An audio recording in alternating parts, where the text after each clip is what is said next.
Berkat bantuan artileri, militan Hizbullah berhasil menghentikan upaya pasukan Israel untuk menerobos wilayah Lebanon pada Kamis 3 Oktober kemarin. Total ada 17 tentara Israel yang tewas dalam operasi tersebut, termasuk perwira. Hizbullah mengatakan tentara Israel berusaha menerobos wilayah Lebanon Selatan lewat pos pemeriksaan Fatima.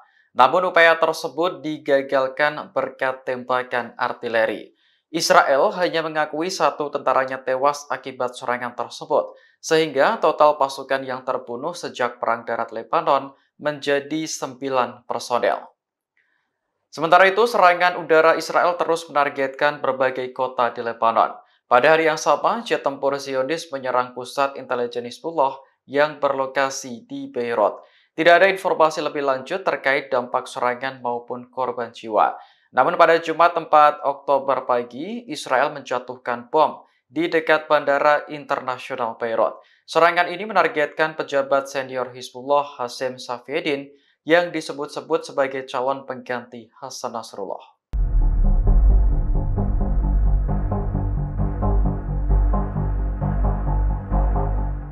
Serangan Iran terhadap Israel pada Selasa 1 Oktober malam terbukti sukses mencapai target.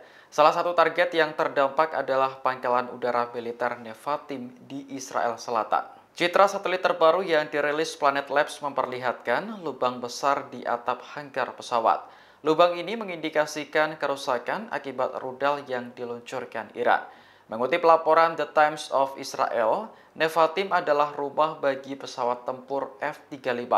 Jet buatan Amerika Serikat ini menjadi yang tercanggih bagi Angkatan Udara Israel. Iran sempat mengklaim bahwa rudalnya menghancurkan sejumlah pesawat tempur F-35 di pangkalan tersebut. Namun, klaim ini langsung dibantah oleh Israel dengan mengatakan bahwa serangan Iran hanya berdampak kecil. Kerusakan pada pangkalan militer disebut tidak mempengaruhi fungsi dari Angkatan Udara karena hanya gedung perkantoran dan pemeliharaan yang rusak. Israel juga mengklaim berhasil mencegat sebagian besar rudal Iran. Menurut laporan berbagai media, jumlah rudal antara 180 hingga 200 buah, mencakup rudal balistik dan hipersonik. Iran meluncurkan serangan ke Israel untuk kedua kalinya sebagai pembalasan atas tewasnya pemimpin Hamas Ismail Haniyeh dan pemimpin Hizbullah Hasan Nasrullah.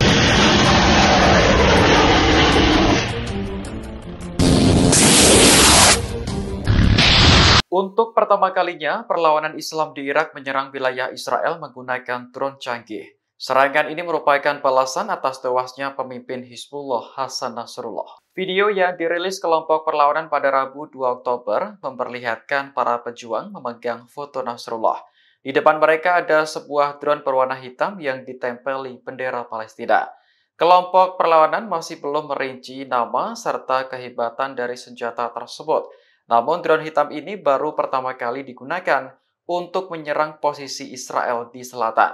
Sementara itu menurut laporan Al-Mayadin, drone baru Irak mampu terbang lebih cepat dan berdaya ledak tinggi. Senjata ini juga dirancang untuk bermanuver guna melewati pertahanan udara musuh. Sebuah sumber mengatakan bahwa drone Irak menyusup ke wilayah Israel lewat rute baru yang tidak diduga oleh Zionis. Meski begitu, militer Israel hingga saat ini belum melaporkan dampak infiltrasi drone Irak.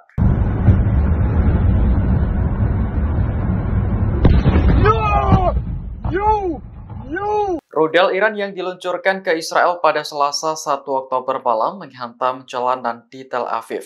Momen itu terekam dalam kamera dashcam salah satu pengendara. Ledakan yang terdengar pasca jatuhnya rudal membuat pengendara mobil panik. Pasalnya, jarak antara mobil dengan lokasi jatuhnya rudal terbilang cukup dekat. Menurut laporan berbagai media, Iran meluncurkan antara 180 hingga 200 rudal, mencakup rudal balistik dan hipersonik. Serangan ini merupakan balasan atas tewasnya pemimpin Hamas dan pemimpin Hizbullah. Iran mengklaim 90% rudal yang diluncurkan berhasil mengenai target, termasuk pangkalan udara Tel Nof dekat Tel Aviv dan pangkalan Netzarim di dekat Gaza. Selain itu, sejumlah pesawat tempur F-35 Israel di pangkalan udara Nevatim juga dilaporkan hancur. Israel mengakui beberapa pangkalan militernya terdampak serangan rudal Iran. Namun, Zionis berdalih kerusakan yang ditimbulkan tidak mengganggu fungsi angkatan udara. Israel juga membantah klaim bahwa pesawat tempur F-35 miliknya hancur diserang Iran.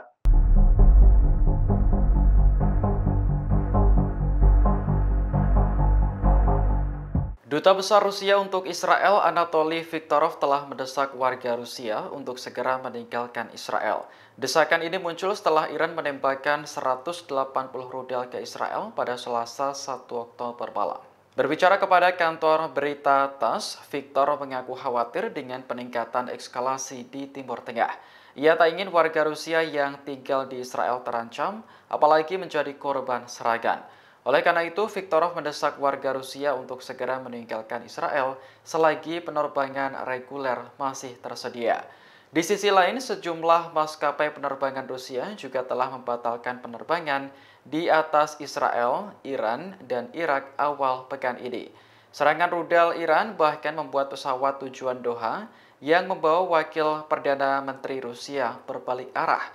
Pesawat tersebut akhirnya kembali ke Moskow pada Rabu 2 Oktober 2024. Adapun serangan rudal Iran ke Israel merupakan balasan atas tewasnya pemimpin Hamas dan Hizbullah. Iran mengklaim 90% dari rudal yang diluncurkan berhasil mengenai target. Sementara Israel mengakui sejumlah pangkalan militernya terdampak serangan, namun tidak sampai mengganggu fungsi angkatan udara. Download Tribun X sekarang. Menghadirkan lokal menjadi Indonesia. Sekarang ini apa yang terjadi kita lihat di Palestina. Keberanian para jihadis di Gaza, sekarang ini di Lebanon dan sebagainya. Luar biasa keberanian dan juga perjuangannya. Tapi kita tidak bisa melawan teknologi. Perang sekarang adalah perang teknologi yang kita tidak kuasai. Karena itulah maka pada masa datang tantangan kita bukan hanya tantangan dari pihak ingin menguasai, tapi tantangannya kepada teknologi. Negara-negara Islam tidaklah miskin. Banyak negara Islam yang kaya luar biasa. Negara-negara penghasil minyak di Timur Tengah sungguh luar biasa kayanya. Tetapi tidak bisa hanya dengan kekayaan, tidak bisa hanya keberanian, tapi teknologi mengalahkan semuanya. Karena itulah maka doa kita dan upaya kita bukan hanya dalam menghadapi. Kalau kita hanya berteriak, kita hanya arafah umum, kita hanya arafah akbar, kita hanya setelah itu pulang ke rumah dengan segala upaya-upaya doa kita, tapi tanpa upaya menguasai teknologi, maka negara-negara Islam akan terkuasai apabila kita tidak menguasai itu. Jadi jangka panjang adalah di samping menjaga keadilan dalam negeri dan dimanapun di dunia ini, maka penguasaan ilmu dan teknologi harus menjadi bagian daripada upaya kita masa datang. Siapa yang membayangkan bahwa pager yang kecil itu bisa menjadi bom yang luar biasa? Hanya teknologi yang bisa mengatasi itu. Siapa yang bisa mengebom persis kena pimpinan daripada Hamas, Imam Sania, persis kena di kamarnya. Hanya teknologi yang bisa melaksanakan itu. Keberanian tidak bisa melawannya. Walaupun kita menghargai Afghanistan, bahwa dengan keberanian dia melawan 3 negara besar penjajahnya, Inggris, Rusia, Amerika, dia bisa kalahkan dengan keberanian.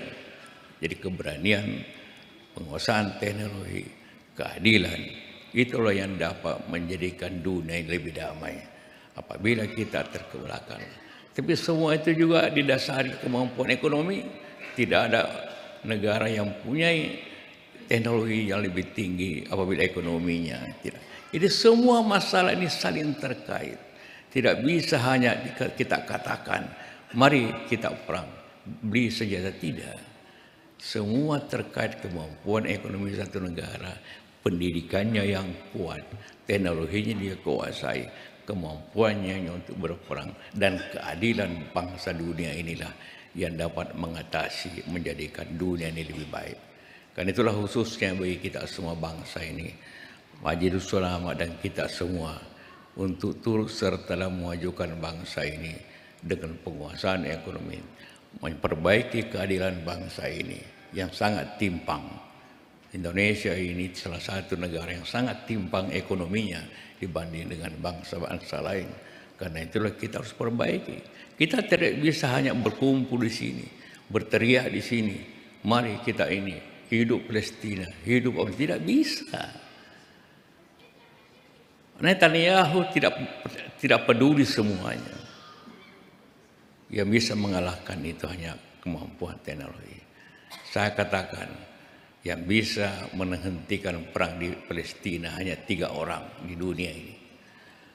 Ialah Netanyahu, Yahya Sinwar sekarang Hamas, dan Presiden Amerika, siapapun presiden itu. Hanya 3 orang. Tidak ada negara lain yang bisa mendamaikan tanpa 3 orang ini. Sebenarnya tidak banyak. Marilah kita semua bekerja. Suatu negara tidak diabaikan apabila tidak punya kemampuan ekonomi yang kuat, tidak punya kemampuan pertahanan yang kuat, dan keberanian yang kuat. Download Tribun X sekarang, menghadirkan lokal menjadi Indonesia.